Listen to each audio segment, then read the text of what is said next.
Marcus Chen gripped his rifle tighter as the alien transport ship's doors hissed open. The metallic taste of fear filled his mouth, but he forced himself to stand straight. Around him, 12 other humans from Earth's Colonial Defense Force waited in the cramped holding bay.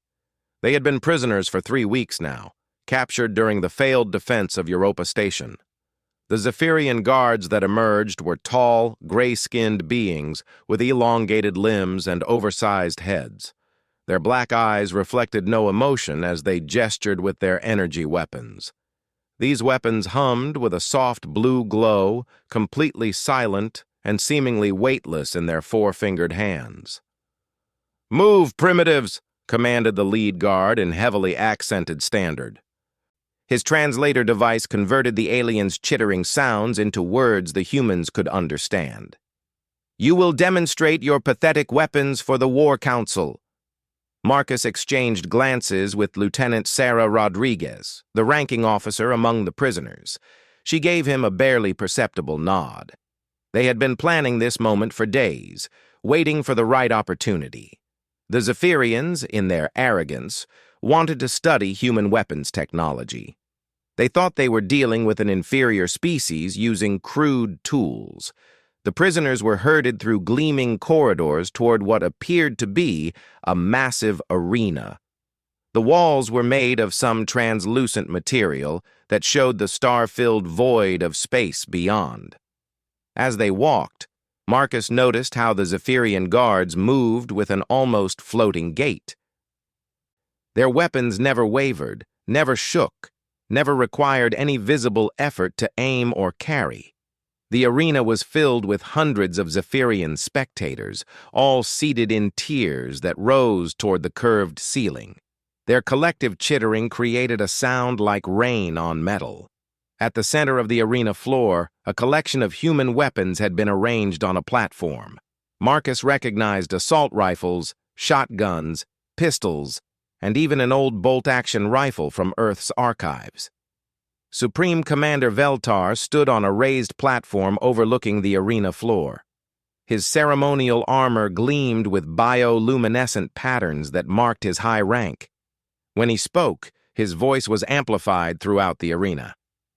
"Fellow Zephyrians, we gather today to witness the primitive weapons of these humans," he announced, his translator broadcasting to the human prisoners as well. "Their technology is based on crude chemical explosions that push metal projectiles through magnetic acceleration tubes. The recoil from these weapons is so violent that it actually pushes back against the user." A wave of what Marcus assumed was laughter rippled through the alien audience. The sound was like grinding metal mixed with electronic static. He felt his jaw clench at their mockery. "Our energy weapons are perfectly efficient," Veltar continued. "No wasted energy, no kickback, no noise, no heat signature that enemies can detect. These humans actually chose to handicap themselves with weapons that fight against their own users. Today, you will see why their resistance was so easily crushed." Lieutenant Rodriguez stepped forward before the guards could select a volunteer. "I'll demonstrate our weapons," she said loudly, her voice carrying across the arena. The translator devices picked up her words and converted them for the alien audience. Commander Veltar's head tilted in what Marcus recognized as amusement. "The female wishes to embarrass herself first." "Very well. Show us how your primitive recoil weapons work." The guards roughly pushed Rodriguez toward the weapon platform. She moved with careful steps, her eyes scanning the available firearms. Marcus noticed how she favored her left side slightly, a habit developed after taking shrapnel during the Europa defense, but her hands were steady as she picked up a standard Marine Corps rifle. "This is an M47 kinetic rifle," she explained, her voice carrying clearly through the arena's acoustics.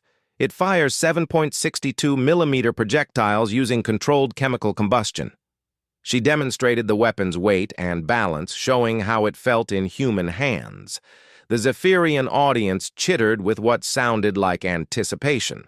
Several guards had positioned themselves at safe distances, their energy weapons trained on the humans.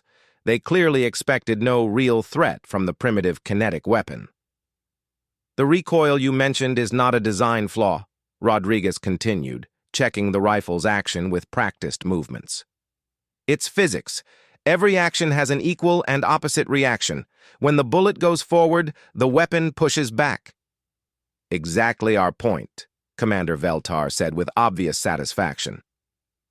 Your weapons waste energy fighting against you instead of focusing all power on the target. Observe how much more elegant our solutions are. He gestured to one of his guards, who raised his energy weapon. The device emitted a brief, bright pulse that struck a target dummy at the far end of the arena. The target simply vanished, converted to energy with perfect efficiency. No sound, no flash, no movement from the weapon or its user. No recoil, no wasted motion, no energy lost to unnecessary noise or heat, Veltar explained proudly. This is how an advanced civilization designs weapons. Rodriguez nodded thoughtfully, as if considering his words. I can see the advantages of your approach, she said. Very precise, very controlled. But may I ask about your combat training? The question seemed to surprise the alien commander. Our warriors train for accuracy and efficiency. They learn to minimize movement and maintain perfect firing positions. And in close combat situations, when enemies are moving fast or when you need to engage multiple targets quickly? Our weapons targeting systems handle such scenarios automatically. The user simply maintains proper stance and allows the weapon's guidance systems to function. Marcus began to understand what Rodriguez was building toward. She was gathering information about how the Zephyrians fought, how they moved, how they thought about combat. The aliens clearly favored static positions and technology-assisted targeting. That's very different from human combat doctrine, Rodriguez said, raising the rifle to her shoulder. May I demonstrate the difference? Commander Veltar made a gesture that Marcus interpreted as permission. Please, show us how your recoil weapons limit your effectiveness. Rodriguez smiled, and Marcus felt a chill of anticipation. He had seen that particular smile before, usually right before the lieutenant did something that amazed everyone around her. She fired a single shot at the target dummy. The rifle's report echoed through the arena like thunder, causing several Zephyrians to flinch at the unexpected sound. The recoil pushed the weapon back against her shoulder, exactly as expected. The bullet struck the target with a satisfying impact. As you can see, the weapon pushes back, Rodriguez said calmly. But watch what happens when a human works with that recoil instead of fighting against it. Before anyone could react, she pivoted smoothly, using the rifle's recoil to help her transition to a new firing position. She fired again and again, each shot flowing naturally into the movement for the next. The recoil that the aliens saw as a limitation became part of a fluid dance of motion and firepower. She engaged multiple targets across the arena floor, never staying in one position for more than a second. The rifle's recoil helped her shift from target to target, building momentum instead of fighting against it. Each shot was precisely placed despite her constant movement. The Zephyrian audience fell silent, their chittering replaced by what Marcus could only describe as stunned attention.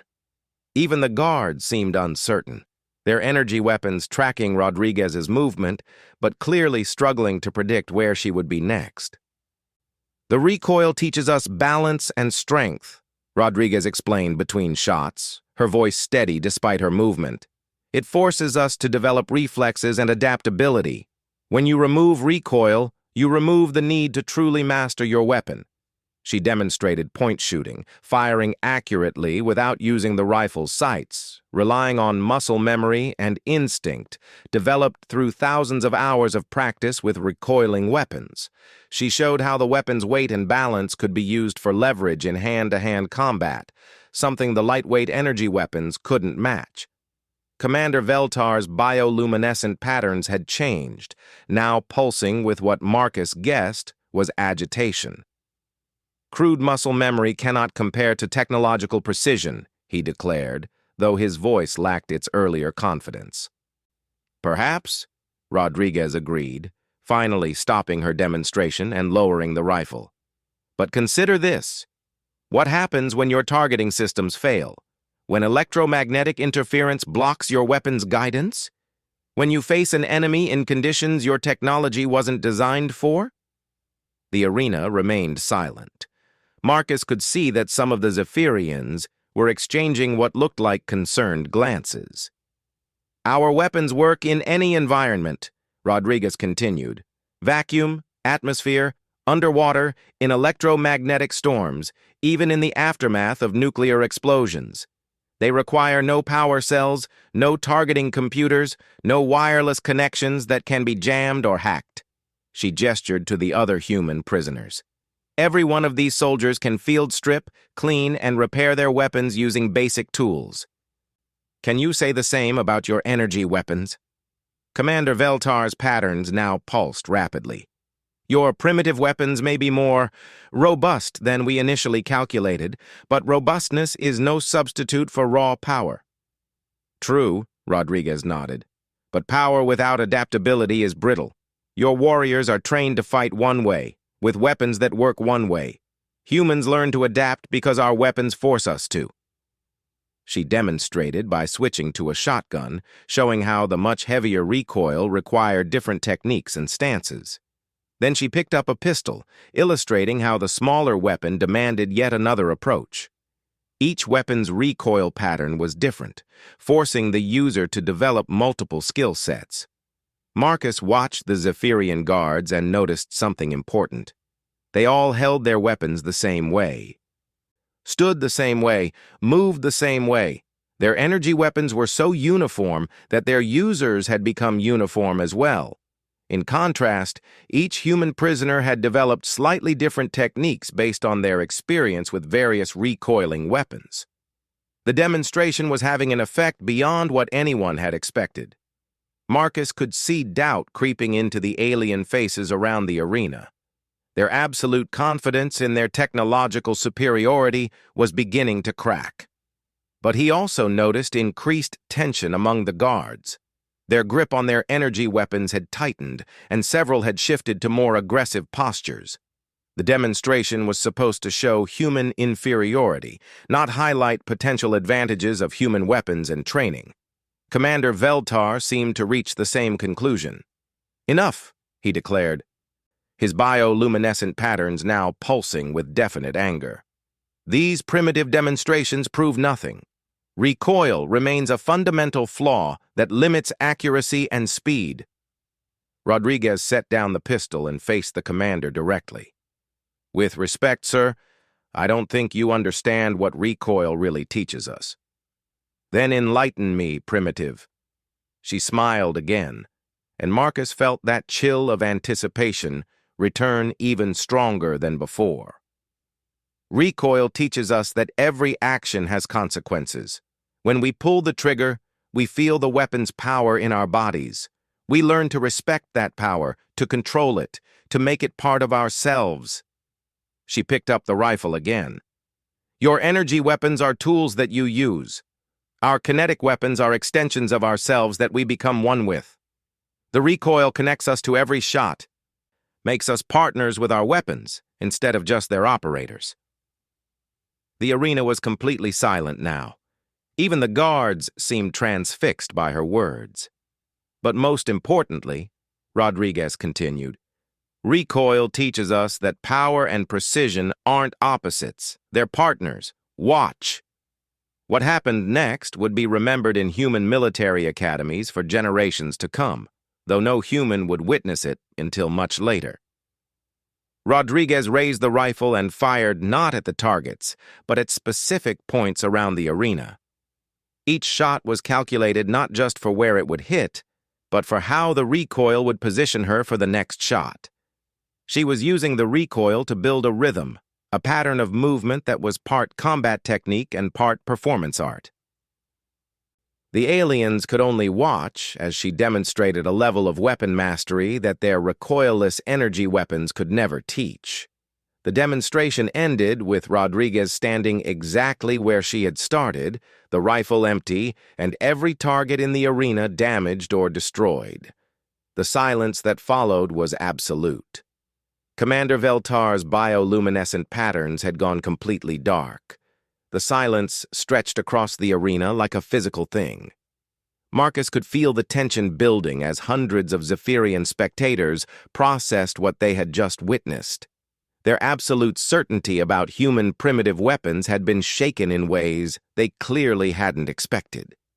Commander Veltar's bioluminescent patterns remained dark for several long seconds before flickering back to life in rapid, agitated pulses. When he spoke, his voice carried an edge that the translator struggled to convey. "Impressive theatrics," he said finally, "but combat is not a performance. War requires efficiency, not artistic expression." Rodriguez lowered the empty rifle and faced him directly. "You're right, Commander. War isn't art, it's survival. And sometimes survival requires adaptability that perfect efficiency can't provide." She gestured toward the damaged targets scattered around the arena floor. "Your energy weapons destroyed those targets completely, very efficient. But notice how I damaged them instead of destroying them. In real combat, a damaged enemy can still be questioned, can still provide intelligence, can still potentially become an ally." Marcus saw several Zephyrian spectators exchange what looked like surprised glances. It seemed they hadn't considered that the humans might have deliberately chosen non-lethal demonstration techniques. "Furthermore," Rodriguez continued, "every shot I fired could be analyzed by your sensors. You can determine exactly how much kinetic energy was delivered, what materials were used in the projectiles, even estimate the chemical composition of the propellant. Our weapons hide nothing." She paused, letting that sink in before delivering her next point. "Can you say the same about your energy weapons? Do you know exactly how much power each shot consumes? Could an enemy analyze your weapon signatures to predict when you'll need to recharge or replace power cells?" Commander Veltar's patterns pulsed faster.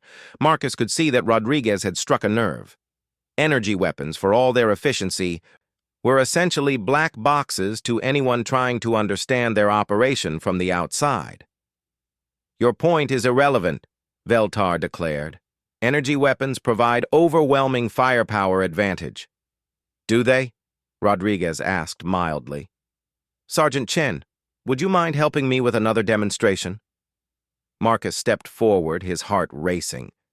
He had been expecting this moment, but actually being called upon made everything feel suddenly real. "Yes, ma'am." Rodriguez selected a heavy kinetic rifle from the weapons display, while Marcus picked up a smaller carbine. They moved to opposite ends of the arena floor, putting significant distance between themselves. "Commander Veltar, would you be willing to have two of your guards demonstrate the effectiveness of energy weapons in a similar scenario?" The alien commander's head tilted in what Marcus had learned was a gesture of consideration. After a moment, he gestured to two guards who moved to positions roughly mirroring the humans.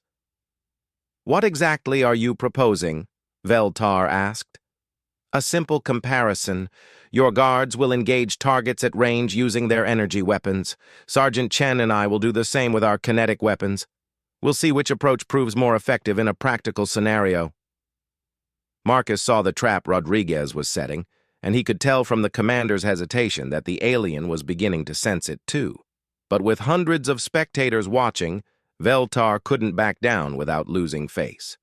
"Very well. But understand that our weapons have multiple power settings. We will use training levels to avoid damaging the arena structure. Of course, we'll use practice ammunition as well."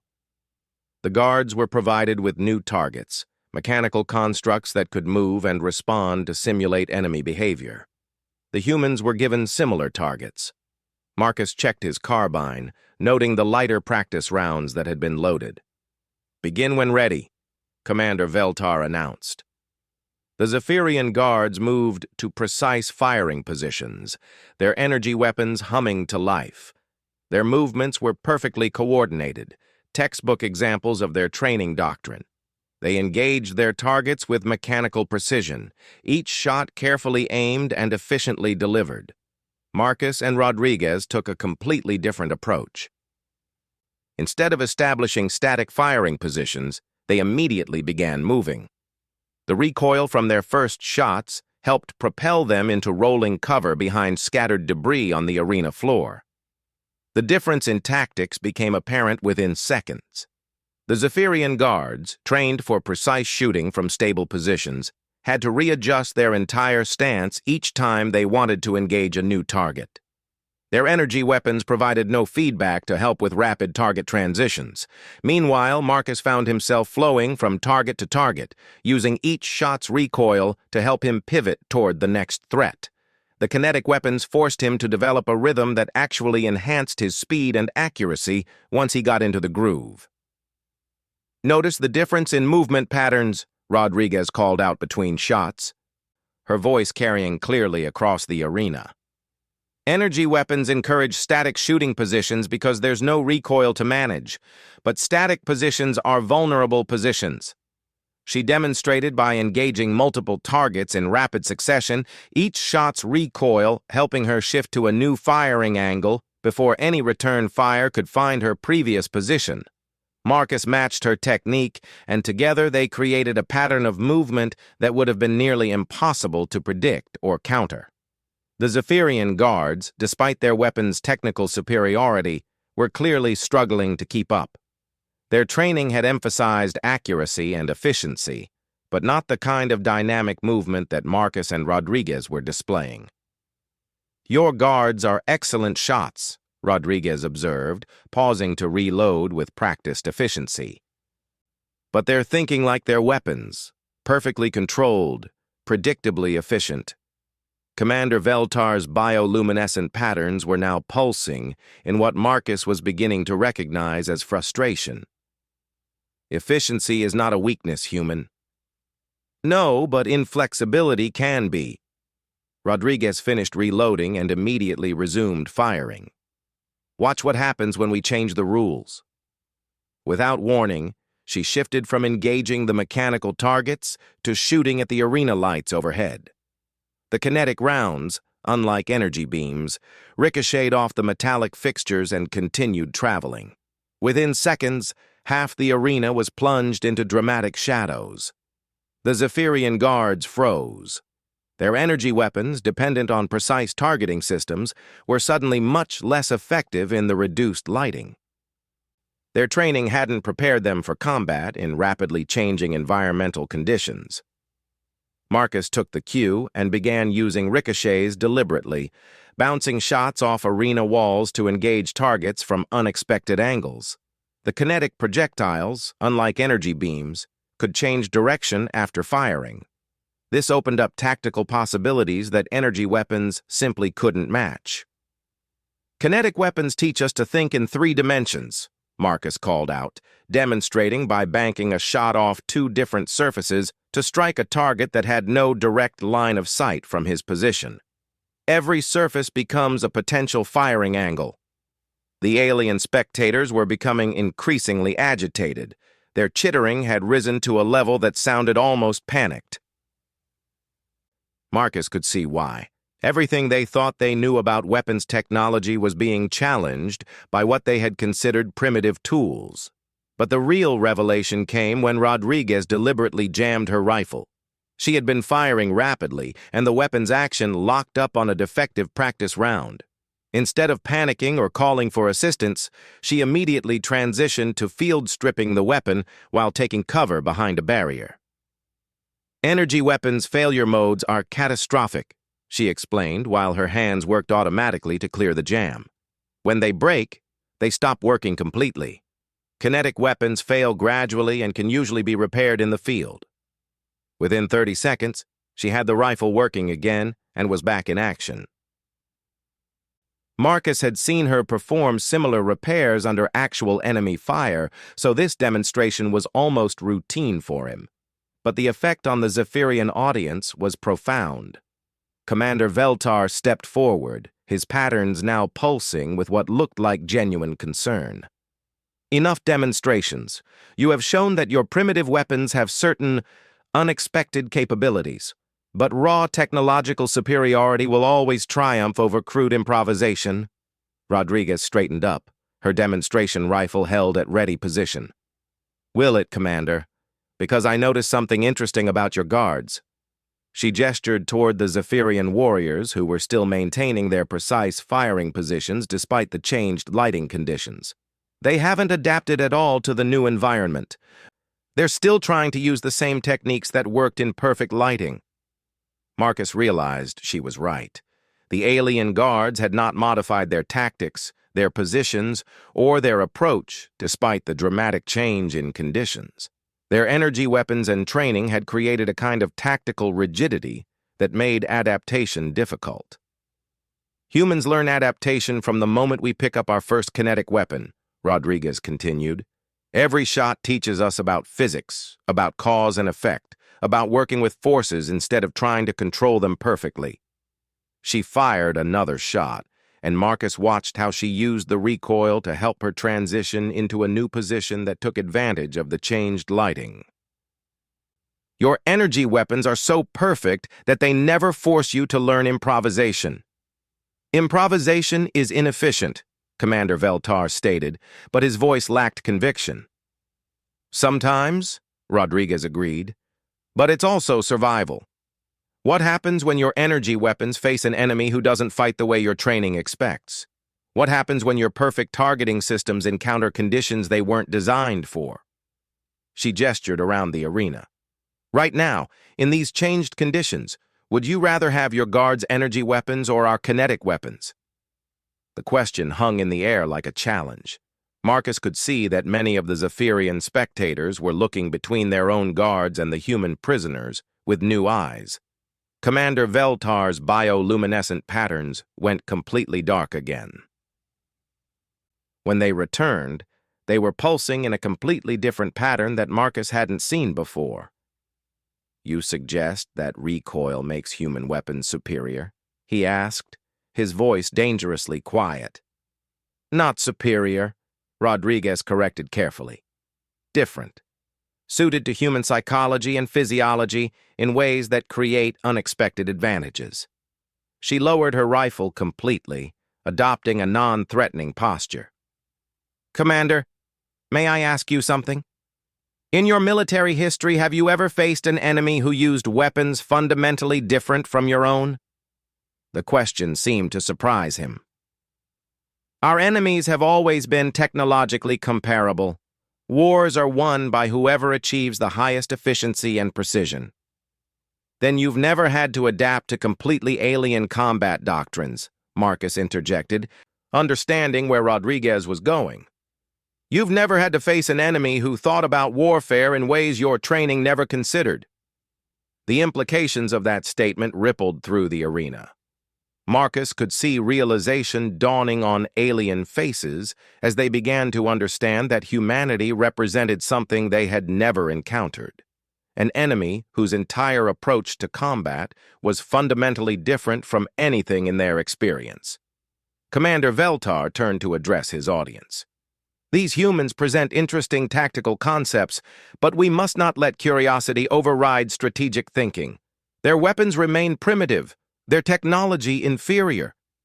But his words rang hollow in the changed atmosphere of the arena.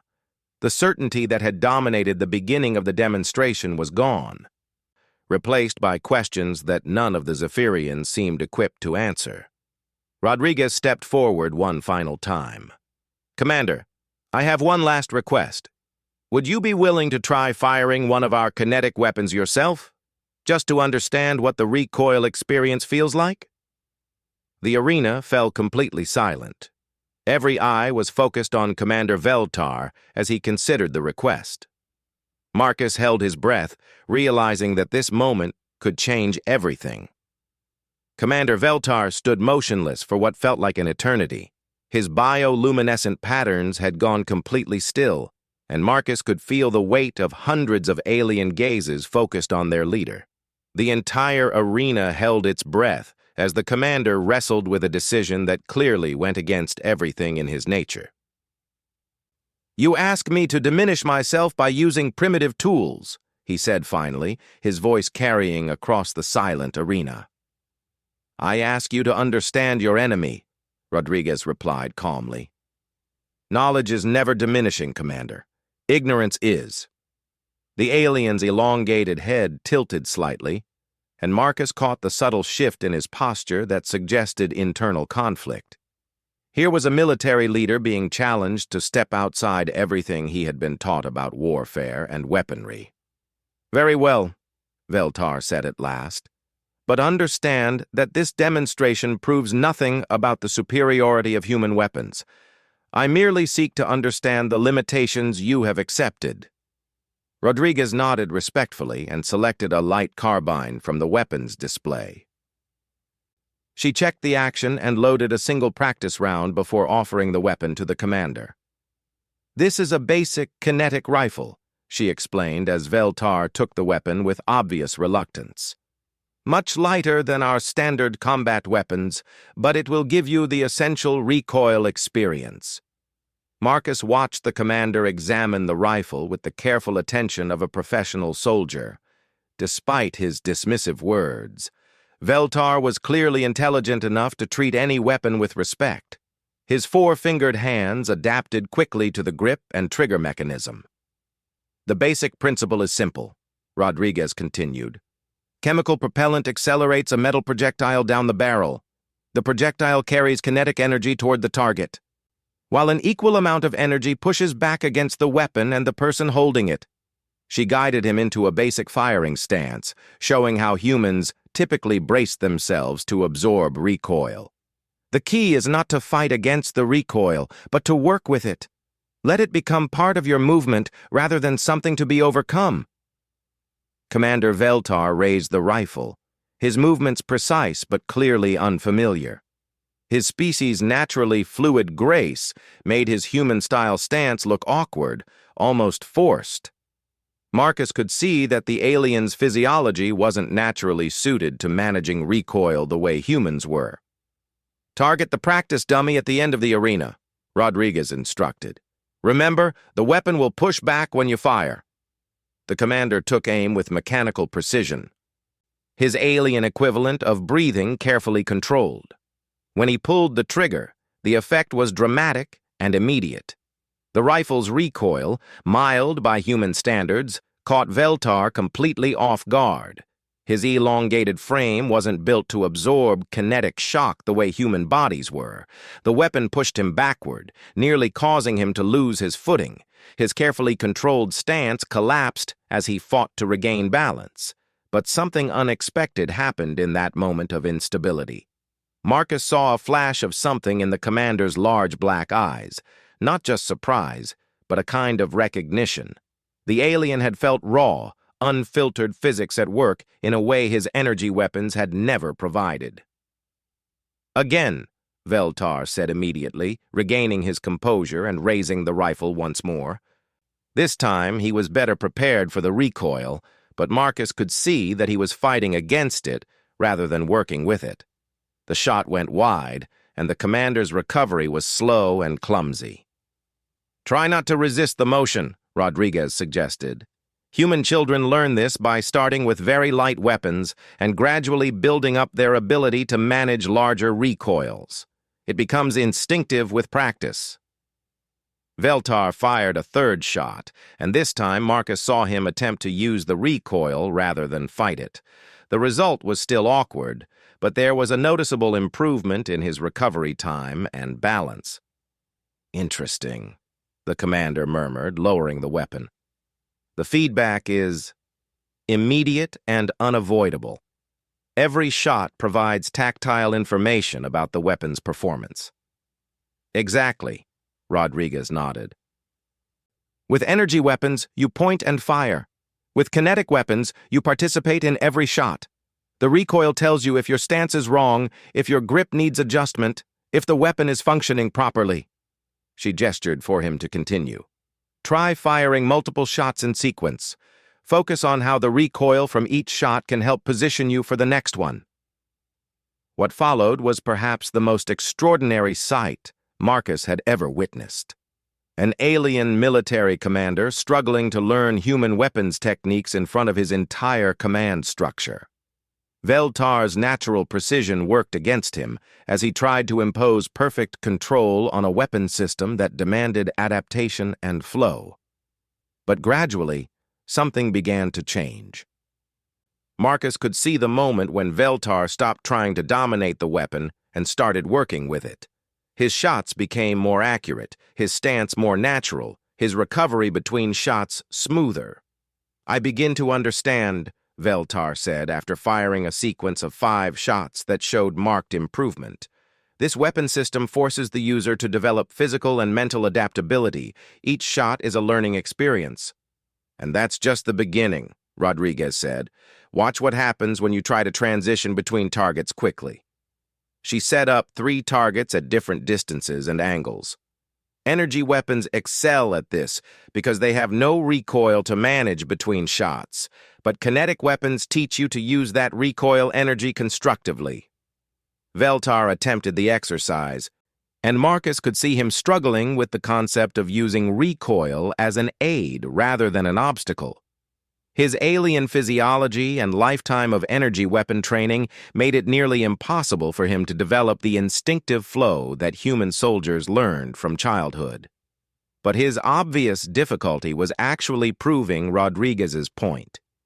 The Zephyrian spectators could see their supreme commander, one of their most skilled warriors, being challenged by weapons they had dismissed as primitive. The humans' apparent mastery of these weapons suddenly looked much more impressive. "This explains much about human combat effectiveness," Veltar admitted, setting down the rifle. "Your weapons force you to develop skills our energy weapons make unnecessary. But those skills provide advantages in scenarios our training never anticipated." He turned to address the arena. "Fellow Zephyrians, we have witnessed something important today. The humans' weapons are not simply primitive versions of our energy systems. They represent a fundamentally different approach to warfare." Marcus held his breath as the commander continued. "Their weapons create warriors who are adaptable, physically robust, and capable of functioning effectively when technology fails or conditions change beyond expected parameters."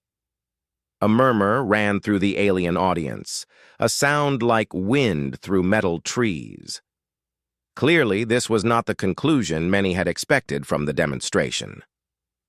"However," Veltar continued, and Marcus felt his heart sink, "this does not change our strategic situation. Human adaptability is impressive, but it cannot overcome our technological and numerical superiority." Rodriguez stepped forward. "Commander, may I ask about your war aims? What does victory look like for the Zephyrian Empire?" The question seemed to surprise him. "Victory means the integration of human worlds into our empire. Your species has qualities that could be useful under proper guidance. And if we refuse integration, then you will be eliminated as a threat to galactic peace." Marcus saw Rodriguez exchange a quick glance with the other human prisoners. Something had just changed in the conversation, something that went beyond weapons demonstrations. "Commander," Rodriguez said carefully, "I don't think you understand what you're really facing. Today's demonstration wasn't about proving our weapons are superior. It was about showing you that humans think about war differently than any enemy you've ever fought." She gestured to the other prisoners. "Every one of these soldiers has fought in conditions that would disable your energy weapons. We've battled in electromagnetic storms, in the radiation shadows of dying stars, in the debris fields of shattered planets where your targeting systems couldn't function." Marcus realized where she was going and felt a chill of anticipation mixed with fear. She was about to reveal something the aliens weren't prepared to hear. "Your energy weapons make you dependent on technology," Rodriguez continued. "Our kinetic weapons make us independent. When your systems fail, your warriors become helpless. When our systems fail, we improvise, adapt, and continue fighting." Commander Veltar's bioluminescent patterns began pulsing rapidly. You suggest that primitive weapons provide strategic advantage? I suggest that humanity has survived and thrived for thousands of years, using weapons and tactics that force us to become resourceful, adaptable, and independent. Every human soldier is trained to function when everything goes wrong. She paused, letting the implications sink in. Commander, what happens to your empire when humans start teaching other species about kinetic weapons, when we show them that energy weapons aren't the only path to military effectiveness? The arena fell silent as the true scope of the threat became clear. This wasn't just about humanity resisting conquest. This was about humanity potentially destabilizing the entire technological foundation of Zephyrian military dominance. Marcus saw understanding dawn in Commander Veltar's eyes. The humans weren't just another species to be conquered or eliminated. They represented a completely different evolutionary path for warfare technology, one that other species might find appealing precisely because it didn't require the advanced infrastructure that energy weapons demanded. You threaten the stability of galactic civilization, Veltar said quietly. We represent an alternative to galactic uniformity, Rodriguez corrected. The question is whether you're wise enough to recognize the value of diversity or whether you'll try to eliminate anything that doesn't fit your model. The commander stood silent for a long moment, his patterns cycling through configurations Marcus had never seen before. When he finally spoke, his voice carried a weight that hadn't been there at the beginning of the demonstration. These proceedings are concluded. Return the prisoners to their holding area while I consider what has been revealed here. As the guards moved to escort the humans away, Marcus caught one last glimpse of the arena. Hundreds of Zephyrian faces stared back at him, and in their alien expressions, he saw something that gave him hope. Doubt. The absolute certainty of their technological superiority had been shaken. Whatever happened next, Marcus knew that the galaxy would never quite be the same. Humanity had just demonstrated that there was more than one way to think about war, and that revelation would spread far beyond this arena. The real battle was just beginning.